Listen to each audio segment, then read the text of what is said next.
Pessoal, tudo bem? Gostaria de conversar com vocês hoje.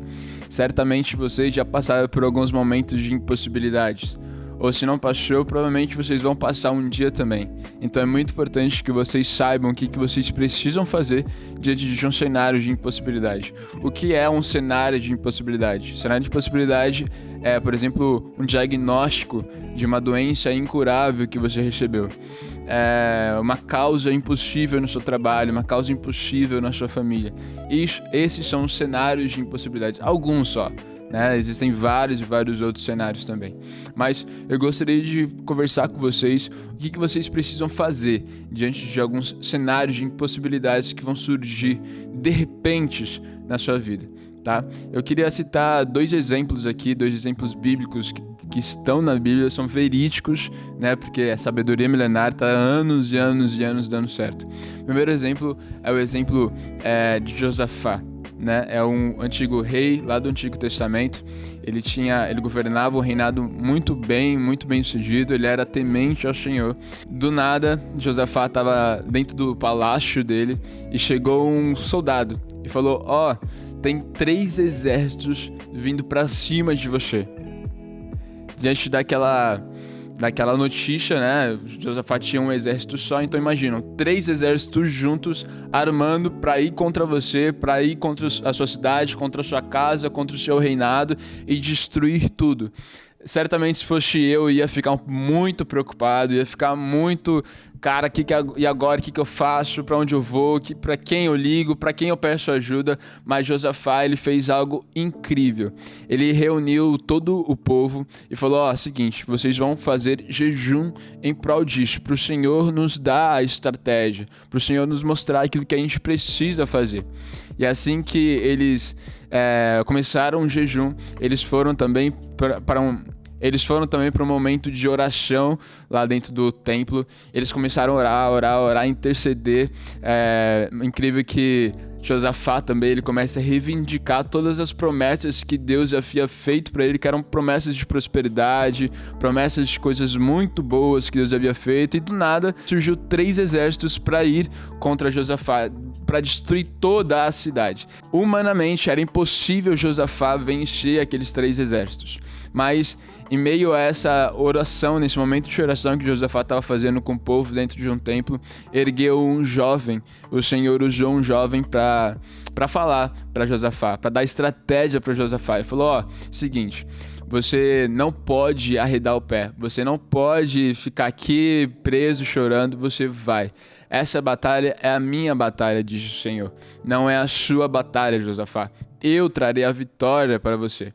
Mas o incrível é que quando Josafá ele recebe essa palavra, ele reúne o povo e ele começa a ir contra esse grande exército. E quando ele chega diante desse exército de inimigos, ele fala: olha, eu quero que os levitas vão à frente da batalha, à frente do exército, e vocês comecem a cantar cânticos glorificando o nome do Senhor.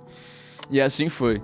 Quando eles chegaram ali, os levitas e os adoradores foram na frente do exército e começaram a cantar, começaram a louvar, engrandecendo ao Senhor. E Deus trouxe a vitória para o povo de Josafá, para o reinado de Josafá.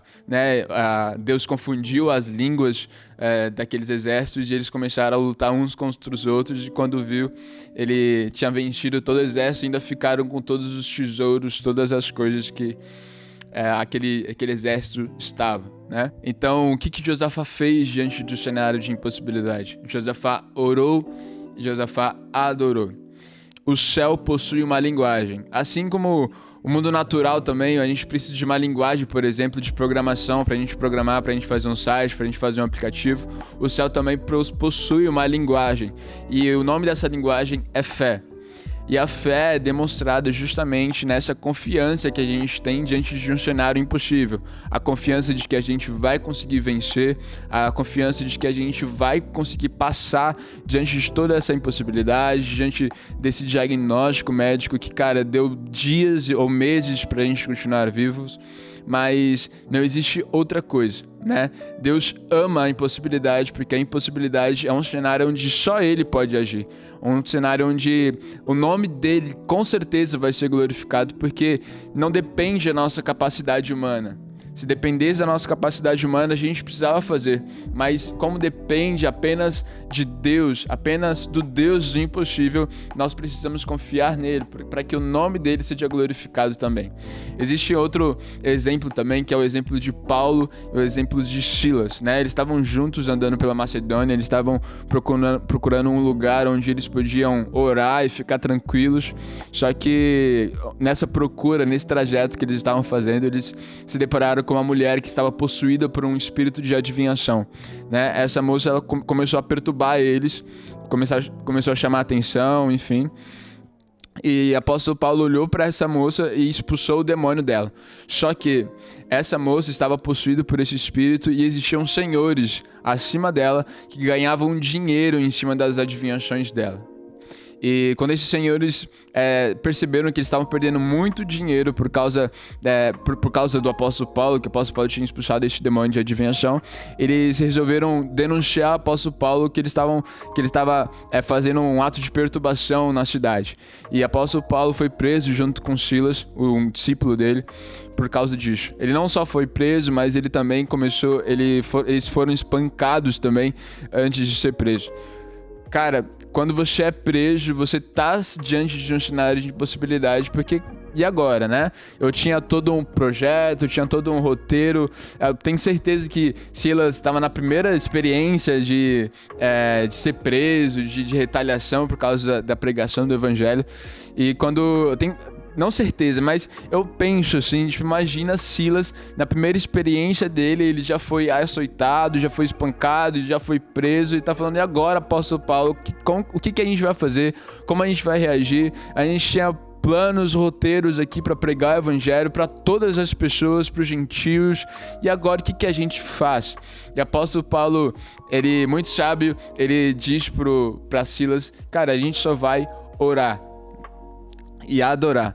Aí quando eles começaram a adorar o Senhor e orar também, a Bíblia fala que veio um terremoto sobre aquela cidade e todas as celas foram abertas, né? Logo depois também o carcereiro, ele e a família dele aceita Jesus, confessa Jesus por causa do apóstolo Paulo também.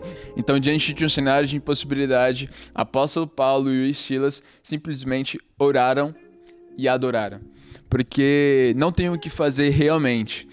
Quando depende da nossa capacidade, quando depende da nossa inteligência, quando depende da força dos nossos braços, a gente precisa fazer. A gente precisa fazer o que precisa ser feito mesmo.